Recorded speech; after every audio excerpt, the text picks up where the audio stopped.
More than 50 dogs and 10 cats that spent months living in poor conditions at a Semmes rescue shelter are finally up for adoption tonight. We first reported on this story last August when the animals were seized from the S.H.A.C.K animal rescue shelter. Local 15's Christian Jennings is live in the newsroom to explain how a court order made this possible.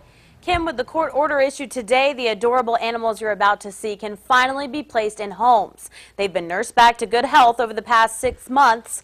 As for the president of the S.H.A.C.K, county officials say she could have to pay restitution, and that will be discussed in an upcoming hearing.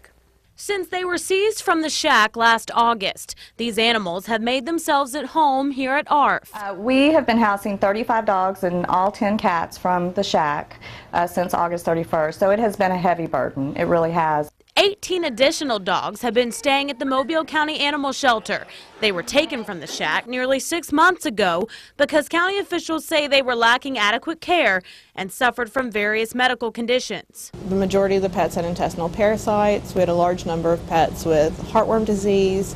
A large number of the pets were intact, meaning they weren't spayed or neutered, so they were getting into fights, and we had several pets with lacerations or more severe trauma. Officials say with this court order, the S.H.A.C K's owner, Robbie Fitzgerald, forfeited all claims to the animals, meaning the dogs and cats can now be adopted. I have no problem signing these papers. It just took me off guard because I hadn't. Fitzgerald says today's news was a shock to her because she hadn't made anything official on paper, but she's happy with whatever's best for the animals. Right now it's about the animals.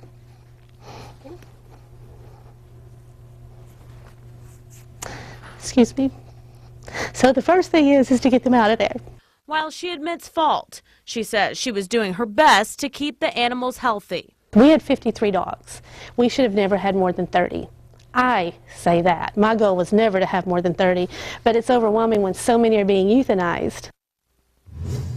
Fitzgerald also told me she's been pushing to get this type of court order issued from day one. She says she never wanted the animals to sit in the shelters this long, so if she's forced to pay for 6 months of boarding costs, well, she plans to fight that. If you want to adopt the animals, act fast. They need good homes. Visit our website, local15tv.com, for information on how to do that. Greg?